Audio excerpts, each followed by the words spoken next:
Story time के सभी श्रोताओं को मेरा प्यार भरा नमस्कार। मैं हूं आपकी कहानीवाचक प्रेरणा और आज लेकर आई हूं आपके लिए एक बहुत ही रोचक, शिक्षाप्रद और दिल को भा जाने वाली कहानी। आज की हमारी कहानी ली है जातक कथाओं से और इस कहानी का नाम है चांद पर खरगोश। जी हाँ दोस्तों, कभी अगर हम गौर से चांद को देखकर तो उस पर एक खरगोश की सी छवि दिखाई देती है। इस जातक कथा में यही कहानी है कि आखिर चांद पर वो खरगोश जैसी छवि उभरी कैसे। तो चलिए शुरू करते हैं आज की कहानी। गंगा के किनारे एक वन में एक खरगोश रहता था। उसके 3 दोस्त थे, बंदर, सियार और ऊदबिलाव। चारों ही मित्र दानवीर बनना चाहते थे। एक दिन बातचीत के दौरान उन्होंने उपोषथ के दिन परम दान का निर्णय लिया, क्योंकि उस दिन के दान का संपूर्ण फल प्राप्त होता है। उपोषथ यानी बौद्धों के धार्मिक महोत्सव का दिन। तो जब ये दिन आया तो सुबह सवेरे सारे ही मित्र भोजन की तलाश में अपने अपने घरों से निकले। घूमते हुए ऊदबिलाव की नज़र जब गंगा के तट पर रखी 7 लोहित मछलियों पर पड़ी तो वह उन्हें अपने घर ले आया। उसी समय सियार भी कहीं से दही की एक हांडी और मांस का एक टुकड़ा चुराकर अपने घर को लौट आया।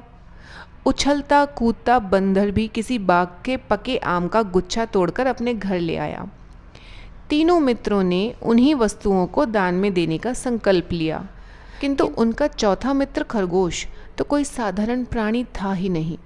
उसने सोचा यदि वह अपने भोजन अर्थात घास पात का दान करेगा तो दान पाने वाले को शायद ही कुछ लाभ होगा।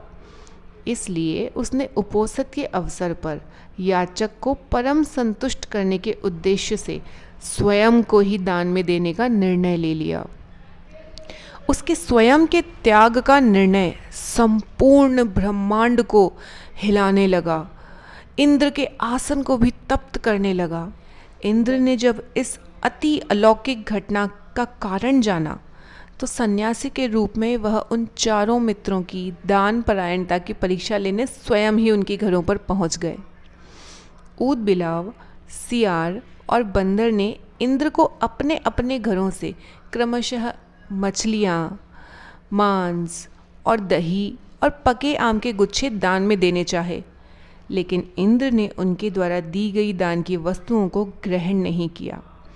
फिर वह खरगोश के पास पहुँचे और दान की याचना की। खरगोश ने दान के उपयुक्त अवसर को जानकर याचक को अपने संपूर्ण शरीर के मांस को अंगीठी में सेक कर देने का प्रस्ताव रखा। जब अंगीठी जलाई गई तो उसने 3 बार अपने रोमों को झटका ताकि उसके रोमों में बसे छोटे जीव आग में न जल जाएं। फिर वह बड़ी ही शालीनता के साथ जलती आग में कूद पड़ा। इंद्र उसकी दानवीरता पर स्तब्ध हो उठे। चिरकाल तक उन्होंने ऐसी दानवीरता न देखी थी न सुनी थी। हाँ, आश्चर्य, आग ने खरगोश को नहीं जलाया, क्योंकि वो आग जादुई थी। इंद्र के द्वारा किए गए परीक्षण का एक माया जाल थी। सम्मोहित इंद्र ने जब खरगोश का प्रशस्ति गान किया, उसकी तारीफ की, तो चांद के ही एक पर्वत को अपने हाथों से मसलकर चांद पर खरगोश का निशान बना दिया और कहा, जब तक इस चांद पर खरगोश का निशान रहेगा तब तक हे खरगोश, जगत तुम्हारी दानवीरता को याद करता रहेगा। तो ये थी आज की जातक कथा। अगर ऐसी ही जातक कथाएं आप सुनने में रुचि रखते हैं तो प्लीज़ कमेंट बॉक्स में हमें लिखकर ज़रूर बताएं। अगर ये कहानी आपको अच्छी लगी हो तो प्लीज़ इसे लाइक कीजिए, अपने अपनों के साथ इसे शेयर कीजिए और ऐसी ही रोचक, शिक्षाप्रद, bed time stories, motivational stories, ज़िंदगी के पहलुओं से जुड़ी हुई कहानियों को सुनने के लिए हमारे चैनल को सब्सक्राइब कीजिए। अगली बार फिर से एक नई और अनोखी कहानी के साथ आपसे मुलाकात होगी।